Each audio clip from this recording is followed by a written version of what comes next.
예, 주일날도 아니고 주중에, 그것도 갑자기 추워진 날, 그것도 저녁에 주님을 사랑하는 마음으로 예배의 자리에 오신 모든 분들을 뵙는 것이 저에게는 큰 은혜입니다.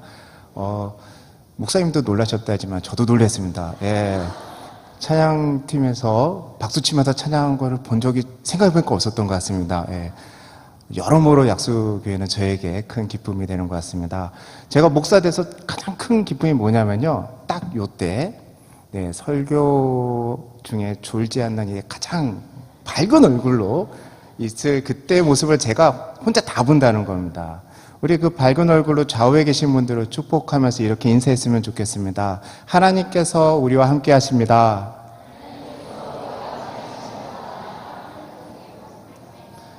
너무 잘하시는군요. 대부분 옆에 있는 분과 인사하시겠습니다. 그러면 이제 한쪽만 하시고 한쪽은 안 하시고 이제 빨리 끝나는데 양쪽 뒤 너무 잘하십니다. 제가 할 게 없어서 좀 당황스럽습니다. 예. 일주일 전에 수능이 있었습니다. 예, 수능과 관련돼서 여러 가지 이제 결과도 나오고 뭐 그래서 이제 더 기도가 많이 될 때입니다. 아마 이 자리에도 수능과 입시와 관련돼서 기도하는 제목들을 가지고 오신 분들도 분명히 있을 겁니다. 저는 사실 이때 하나님을 간절히 찾고 그때 하나님을 좀 깊게 만났습니다.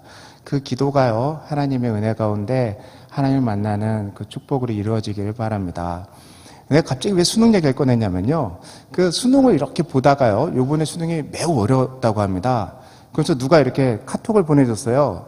형, 이거 언어 영역이라는데 보세요. 이렇게 봤는데 너무 어렵더라고요. 뭐 만류 인력이 어쩌고저쩌고 그래가지고 너무 어렵다. 근데 가만히 생각해보니까 저는 공대 출신이거든요. 어려우면 안 되는 건데 못 풀겠어요. 그래가지고 목사하길 잘했다. 그러고 했는데요, 많이 어려웠을 것 같습니다. 그러면서 이제 수학 문제를 보내주는데 그건 도저히 모르겠어요. 그래가지고 계속 목사해야지, 그런 마음을 가졌습니다.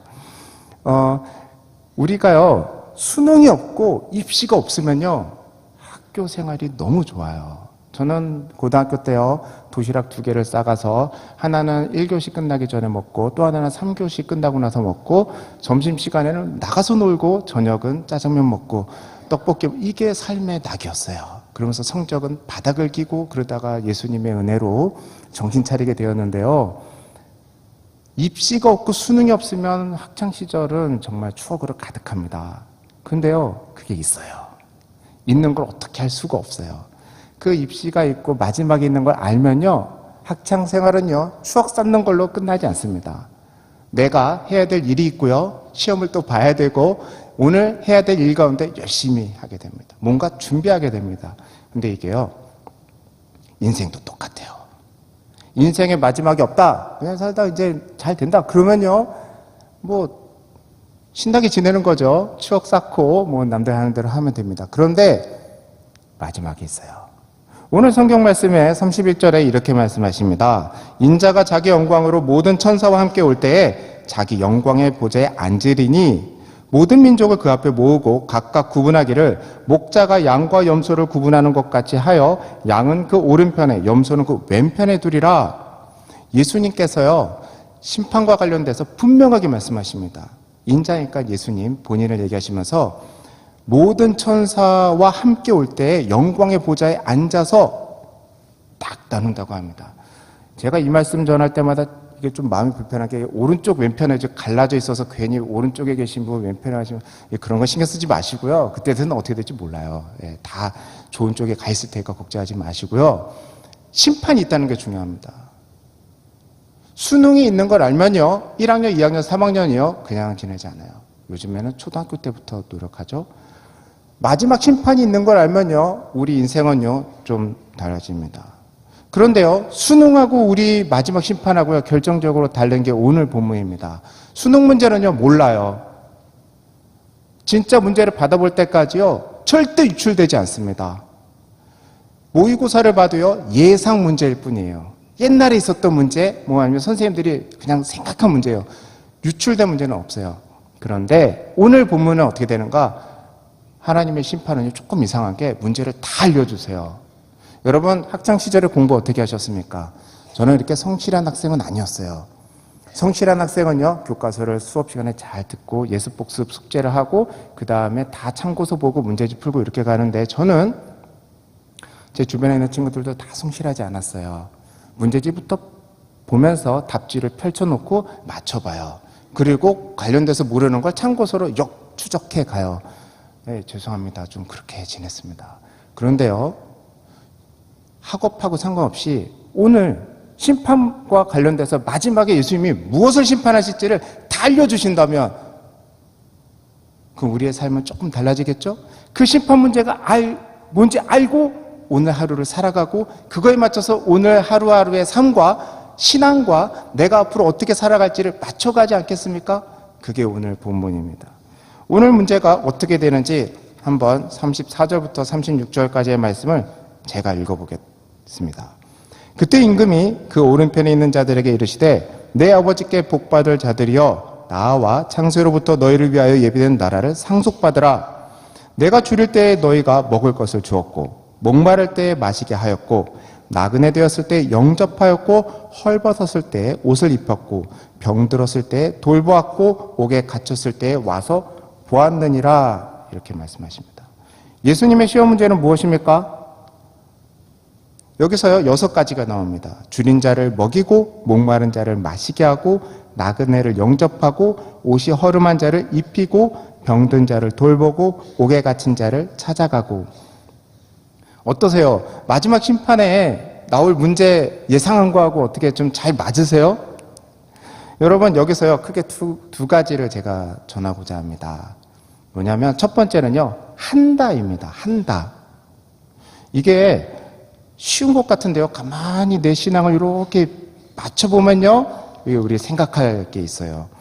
여러분 예수님은요 우리가 얼마나 많은 복을 받고 누리고 했느냐로 심판하지 않으십니다. 예수님은요 우리가 얼마나 큰 기적을 경험하고 얼마나 놀라운 일들을 누렸느냐 가지고 심판하지 않으십니다. 무엇을 갖고 심판하는가? 너희가 무엇을 했느냐를 가지고 심판을 하십니다. 우리는요 자연스럽게 이거 어쩔 수 없어요. 사람이면 그렇게 돼요. 너무 죄책하지 마세요. 저도 똑같더라고요. 자연스럽게 어떻게 되냐면요 내가 받은 복을 가지고 은근슬쩍 등급을 나눠요. 내 자신에게나 우리 주변에게나. 누가 열심히 기도했는데 응답받았다. 그럼 부러워요. 아 그렇게 되더라고요. 예, 자녀가 잘 됐다. 집안 문제가 해결되고 큰 복을 누리게 됐다. 그럼 부러워요. 그러면 왠지 마지막 날에 잘 될 것 같아요. 또 그렇게 안 되면요 마지막 날에 안 될 것 같아요. 그런데 오늘 분명하게 말씀하십니다. 받은 복, 누리는 거, 놀라운 기적, 그것 갖고 심판하지 않으십니다. 우리가 하나님께 얼마나 도움을 받았는지, 얼마나 큰 병을 치유받았는지, 그리고 놀라운 것을 했는지 그것과 하지 않으시고요. 내가 다른 사람과 밥을 어떻게 먹었고 차 한 잔을 어떻게 했고 누구를 초대해서 어떻게 지냈고 그런 것을 한 행동에 따라서 심판한다고 하십니다. 그래서 복음입니다. 여러분 언뜻 생각하면 이거 억울합니다. 우리가 생각하기에 예수님께서 십자가에서 대신 죽으시고 우리를 용서하셨으니 그걸로 끝났겠지. 근데 이제 와서 무엇을 한 것에 따라 내가 심판날이라 그러면 이게 무슨 말씀입니까? 라고 억울할 수 있는데요. 아닙니다. 여러분 우리 이걸요 아주 쉽게 하면요 자녀 생각하면 됩니다. 제가 직접 와보진 않았지만 제가 이제 경험상 수요일날 저녁에 오신 분들은 이제 어머니 아버지들이 많이 오실 거다 생각해서 그렇게 생각했는데요. 자녀를 키울 때 낳을 때 내가 평생 이 아이는 내가 입에 밥을 계속 떠 먹여주리라 이런 굳은 각오를 가지고 애를 낳으세요? 아버지가 열심히 돈을 벌 때 내가 평생 내가 제 생활비를 끝까지 대리라 이런 마음을 가지고 그렇진 않잖아요. 언젠가 때가 되면 걷고 때가 되면 일어나서 자기가 밥 먹고 때가 되면 독립해서 장성해서 튼튼하게 잘 살아가기를 바라는 마음으로 아이를 낳잖아요. 성장하기를 바라잖아요. 하나님도 똑같아요. 하나님은요 우리를요 그냥 용서받는 그런 상태로 딱 내버려도 그렇지 않으십니다. 용서의 십자가를 경험하게 하실 뿐만 아니라 십자가에서 죽으신 예수님께서 계속 죽어 계시는 게 아니라 부활하셔서 그 부활의 영광과 부활의 생명도 누리게 하십니다.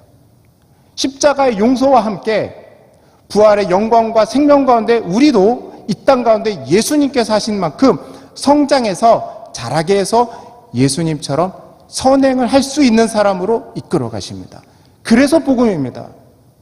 여러분, 우리가 살짝 우리의 과거를 회상하면서 볼까요?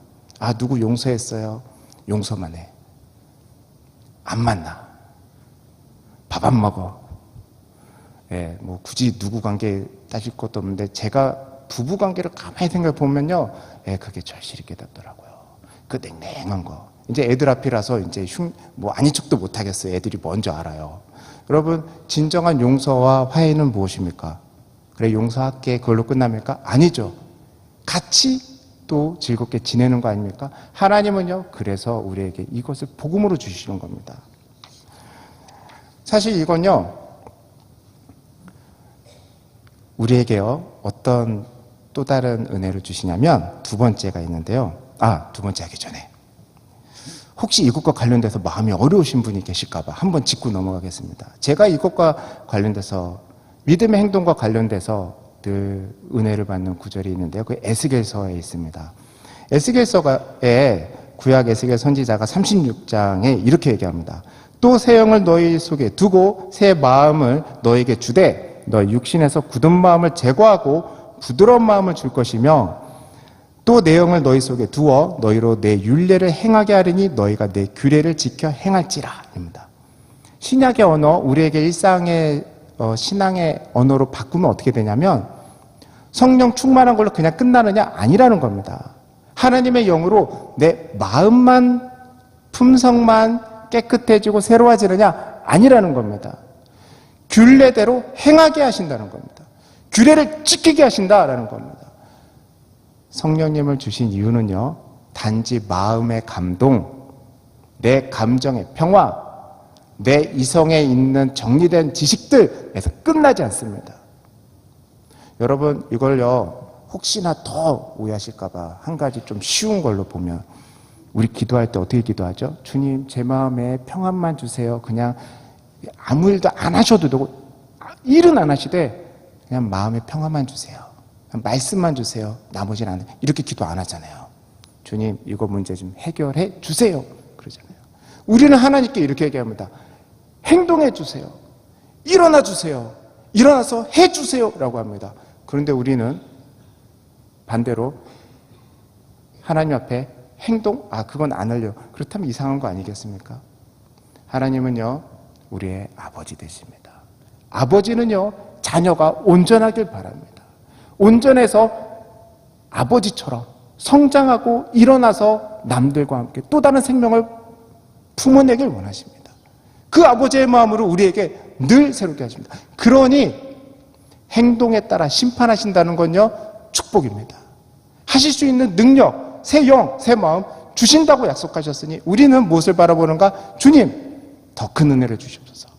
용서받은 것에 끝나지 않고 행동하고 내가 하나님을 따라, 아니 예수님이 복음서에서 행하신 것처럼 다른 사람을 위해서 하나님의 뜻을 행할 수 있는 사람으로 일어서서 움직일 수 있는 그런 하나님의 강한 용사까지 되게 하여 주시옵소서. 그렇게 기도하는 겁니다. 여러분, 다윗을 언제까지 성경 속의 인물로만 두시겠습니까? 언제까지 베드로를 특별한 인물로만 두시겠습니까? 그들은 다 하나님의 사람들이었습니다. 지금 이 시대에 똑같은 성령님께서 동일하게 역사하시면서 우리 모두를 마치 구약의 다윗처럼, 신약의 베드로와 바울처럼 이렇게 세우시고 새롭게 하시고 오늘도 주님의 뜻을 따라가는 하나님의 사람으로 세우고자 하십니다. 그러니 그 은혜를 더욱더 간구합니다. 이 예배의 자리가요, 그런 자리 됐으면 좋겠습니다. 더 큰 은혜, 더 큰 믿음을 바랐으면 좋겠습니다. 우리가 그것과 관련돼서는요, 좀 욕심을 가졌으면 좋겠어요. 주님, 모의고사 문제가 아니라 심판의 마지막 날에 수능 문제 같은 이 6가지 문제가 우리에게 알려졌으니 이것을 지켜 행할 수 있을 만큼 능력을 주시고 힘을 주시고 기회를 주시고 우리가 행할 수 있게 하여 주시옵소서. 왜 먼저 알려주셨을까요? 너희들은 못할 거다 이런 마음으로 알려주셨을까요? 어느 아버지가 그러겠어요? 가끔 장난치듯이 그럴 수는 있지만 아닙니다. 하나님께서는요, 우리 아버지 되십니다. 주실 겁니다. 그걸 바랬으면 좋겠습니다. 네. 근데 여기서요, 신앙의 싸움터가 하나 있어요. 뭐냐면요, 자꾸 그런 마음으로 기도하려는데 사단은 와서 자꾸 가라지 씨를 막 뿌려요. 무슨 씨냐면, 아니야, 그냥 용서받았으면 됐어. 뭘 또 하려고 그래. 그냥 복만 받고 그만 가. 날도 추운데 얼른 가. 괜찮아. 그건 다음에 해. 여러분, 가라지가 자라는 거 어쩔 수 없습니다. 그때 우리의 전략은 뭡니까? 알곡씨를 더 뿌리는 겁니다. 함께 모여 예배드리고 함께 기도할 때 주님께서 바라보는 것만큼 넉넉히 자랄 수 있도록 우리에게 더 큰 은혜 주시옵소서. 그렇게 함께 기도하는 그런 예배 됐으면 좋겠고 함께 기도하는 그런 성도님들 됐으면 좋겠습니다. 예수님께서 알려주신 시험 문제의 두 번째 특징은 있는데요. 그건요, 일상적인 일이라는 겁니다. 한번 볼까요? 먹는 거, 마시는 거, 입는 거, 병든 자에게 찾아가는 거, 감옥 간 자에게 찾아가는 겁니다. 가만히 보면요, 일상적인 우리들 가운데 삶에서 일어나는 일들입니다. 게다가요, 가만히 보면요, 상황이 다 달라요. 앞에 건 좀 쉬워요. 밥같이 먹는 거, 차 한잔하는 거 이미 하고 있어요. 이게 참 감사한 게 뭐냐면 한국 문화에서는 이건요, 굳이 대단한 게 아니에요. 그냥 사람의 도리예요. 사람 살면 누구나 다 해요. 심지어 신앙교육, 교회에서 배우는 게 아니라 집안에서도 하잖아요. 맞아요. 그걸 갖고 보겠다는 겁니다. 그래서 이 유출하신 시험 문제를 보면요, 각자 형편에 맞게, 상황에 맞게 아주 일상적인 것으로 시험 보신다는 겁니다. 여러분, 그래서 복음입니다. 이게 예수님은 우리가 뭔가 거대한 일, 위대한 일, 온 인류 중에 몇몇 사람만 할 수 있는 일, 그거 갖고 시험 보지 않으십니다. 그거 갖고 나무라지도 않으시고 그거 갖고 심판하지 않으십니다. 죽은 사람을 기도로 살렸느냐 못 살렸느냐 그런 거 갖고 심판하지 않으십니다. 자녀에게 얼마나 잘 뒷바라지했는가 그런 거 가지고 절대 심판하지 않으십니다. 우리가 할 수 있는 일, 인간으로서 할 수 있는 일의 최소한으로 심판하십니다. 하나님은요, 우리가 살면서 이루어낸 어떤 성과, 그거 갖고 심판하지 않으십니다. 만약에 그런 거 갖고 심판하신다면요, 제가 가장 곤란하지 않을까요? 하나님께서 이렇게 보실 거 아니에요. 오늘 몇 명 중에 몇 명 졸개했으니까 최중민 당신 목사는 오늘 설교에서 몇 점, 이러면 되게 곤란해집니다. 제가 청소년부하고 고등부를 꽤 오래 했거든요. 다 지웠어요. 방법이 없어요. 그냥 와주기만 해도 너무 감사해요. 찬양을 너무 잘 들으면요, 뒤에서 불안해요. 아, 자겠구나. 애들이 막 열심히 하고 있으면 더 깊이 자겠구나.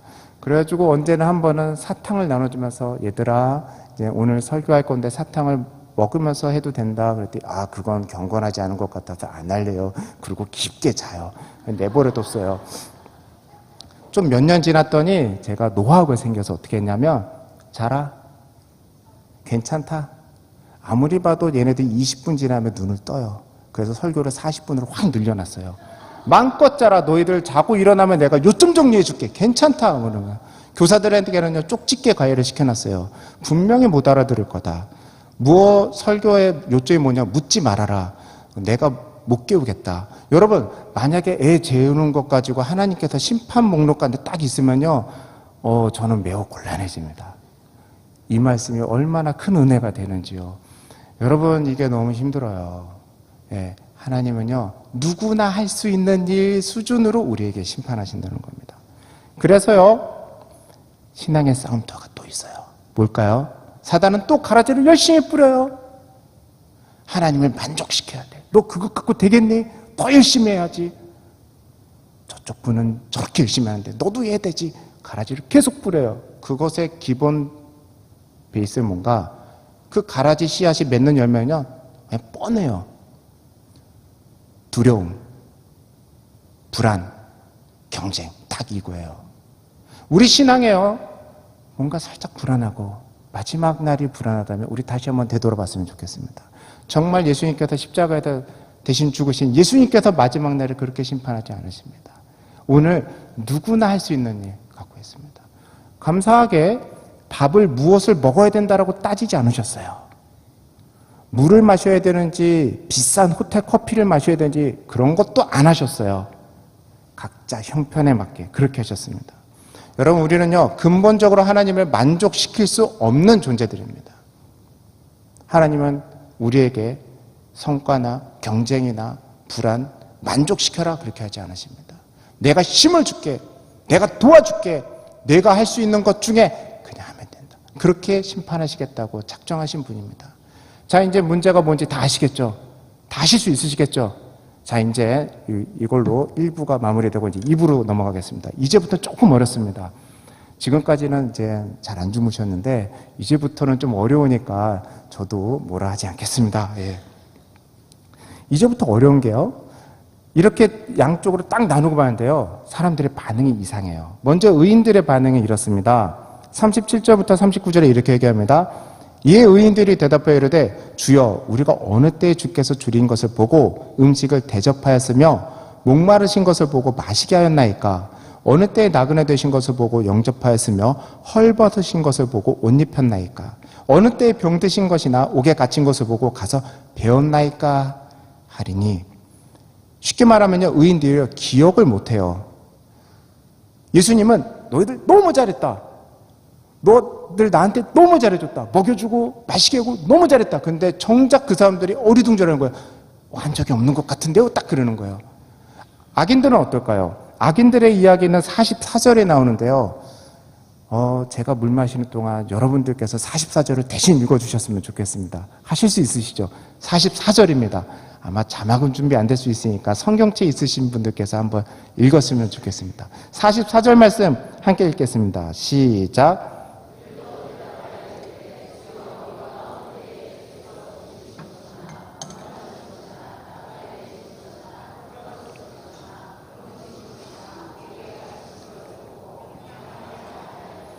아멘. 감사합니다.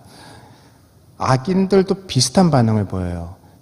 우리는 열심히 한 것 같은데, 왜 못 받으셨어요? 뭐 이런 상황입니다.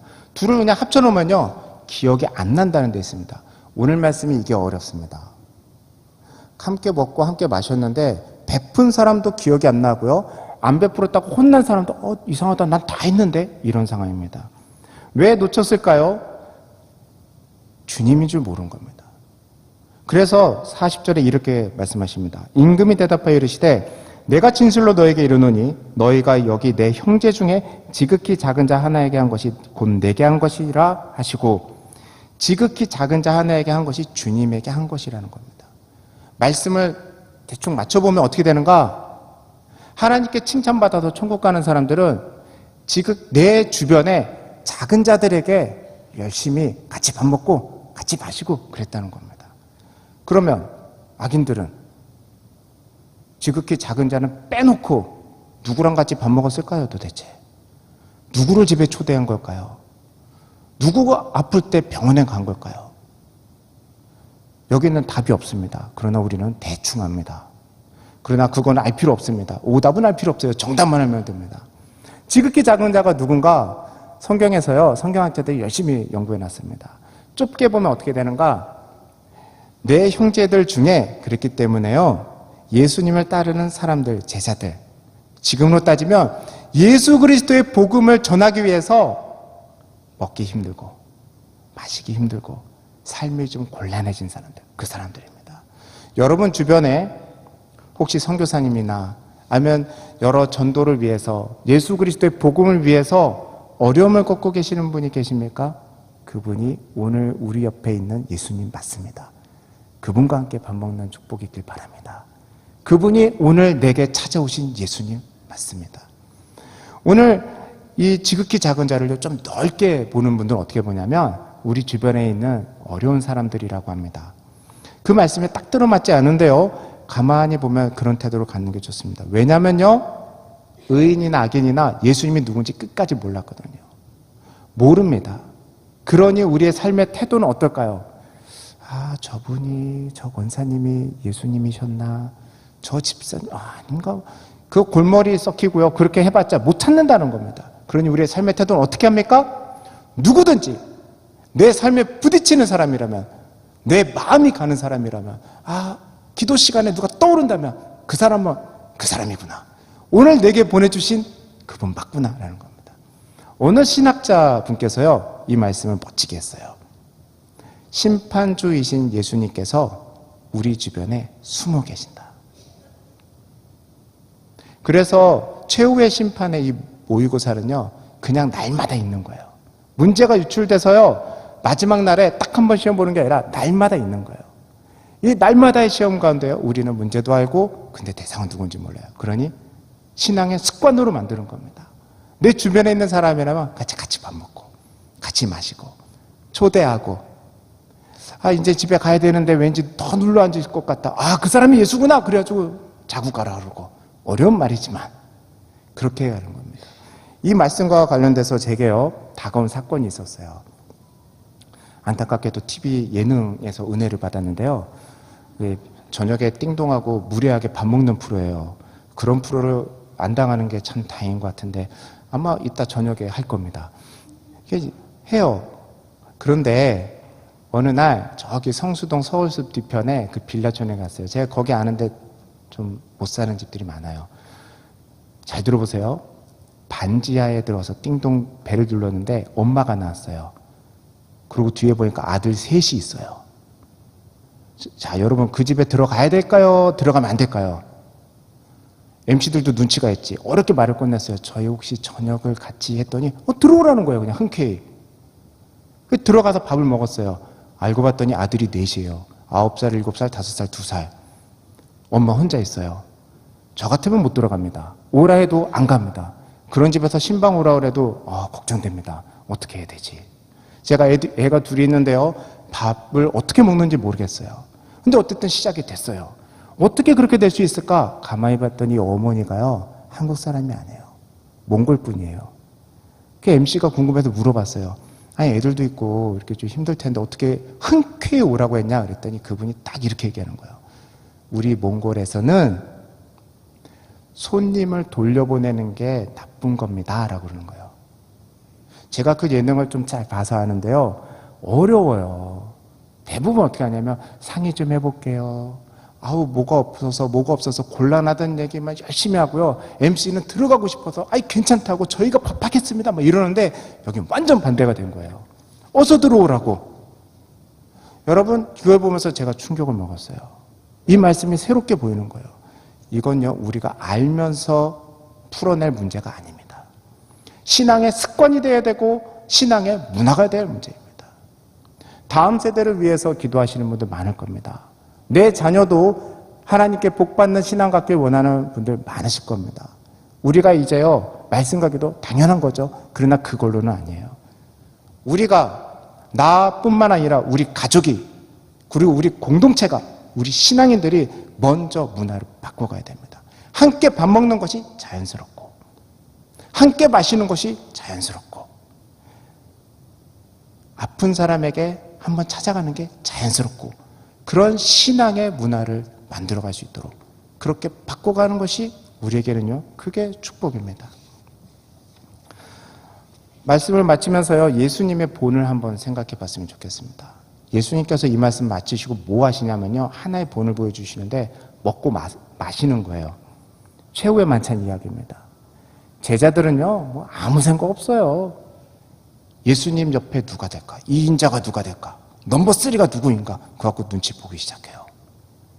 그런데 예수님은요, 조용히 빵을 나누고 포도주를 나누고 함께 먹고 마십니다. 성만찬 이야기가 아니라 오늘 본문을 중심으로 보면 어떻게 되냐면요, 그 사람 중에 물론 한 명은 낙마했지만 11명은 어떻게 됩니까? 결국 성령 충만한 가운데 복음을 전하는 놀라운 사도로 부름받아 복음을 전하는 자들이 됩니다. 우리가 이런 믿음을 먼저 좀 가졌으면 좋겠습니다. 주님, 제가 오늘 밥 먹을 사람 믿음 없습니다. 오늘 함께 참 한잔 하시겠다는 사람 예수님 버릴 것 같습니다. 내 집에 잠깐 눌러 앉았는데 자꾸 계속 눌러 앉는 저 사람 빨리 갔으면 좋겠는데 전도하기 싫어. 이런 마음이 자연스럽습니다. 그러나 우리가 믿음으로 나갔으면 좋겠습니다. 주님, 예수님께서 빵을 떼준 사람들, 포도주를 같이 마신 사람들, 성령 충만해 주님께 크게 쓰임받는 사람 됐습니다. 내가 그 믿음으로 오늘 내가 예수님은 아니지만 내가 함께 밥 먹고 함께 마십니다. 땅에서 내가 함께 마시고 함께 먹겠으니 하늘에서 하나님께서 성령님을 통하여 저 사람의 인생 가운데 새 길을 열어주시옵소서. 새 축복을 주시옵소서. 나보다 더 크게 써주시옵소서. 내가 하지 못한 일을 더 크게 써주시옵소서. 내가 가지 못한 곳에 가서 복음 전할 수 있도록 하여 주시옵소서. 우리가 그 믿음을 가지고 좀 나아갔으면 좋겠습니다. 최후의 심판은 겨우 들어오라고 하는 회초리 들고 있는 곳 아닙니다. 그렇다면 미리 말씀 다 안 해주셨겠죠. 미리 말씀해 주신 겁니다. 우리가 그걸 마음을 가지고 갔으면 좋겠습니다. 이런 믿음으로요, 오늘 내가 만나는 사람을 좀 대했으면 좋겠습니다. 나와 함께 밥 먹고 마신 사람이 하나님께서 크게 쓰실 것이라는 그 믿음으로 축복하는 마음으로 누구든지 만날 수 있는 그런 마음이 좀 넓고 조금 오지랖 넓은 그런 신앙이 됐으면 좋겠습니다. 그래서 오늘 하루하루를 두려움과 걱정, 근심으로 마무리하지 않고 주님, 내가 봤을 때 오늘 이 사람이 내 모의고사입니다. 풀었습니다. 그런 영적 승리와 함께 하루하루를 마감해서 나갈 수 있는 하루하루의 모의고사와 심판의 문제를 다 풀면서 영적 승리를 쌓아가는 우리 모두 됐으면 좋겠습니다. 여러분, 그렇게 쌓아가면요, 마지막 날은요, 두려운 거 아닙니다. 하나님께서 잘했다, 작은 일에 충성한 내 종아, 조금 더 큰 거 또 해볼래? 그러면서 더욱더 우리를 지경을 넓혀갈 겁니다. 조금 더 하기는 설교 시간 너무 늦어지는데 지경이 넓어졌으면 좋겠습니다. 나와 함께 밥 먹는 사람 더 넓어지길 바랍니다. 나 때문에 주님의 축복을 받는 사람 더 넓어지길 바랍니다. 여러분 집에 평수가 넓어지는 거와 비례해서 여러분 집에 눌러앉으면서 여러분께 영적인 축복을 마음껏 누리면서 인생 가운데 하나님을 깊게 경험하는 그런 사람들이 더욱더 많이 생기기를 축복합니다. 우리가 그렇게 하루하루의 삶 가운데 하나님의 은혜를 만나고 체험하고 그래서 하루하루의 승리를 쌓아가는 우리 모두 되기를 바랍니다.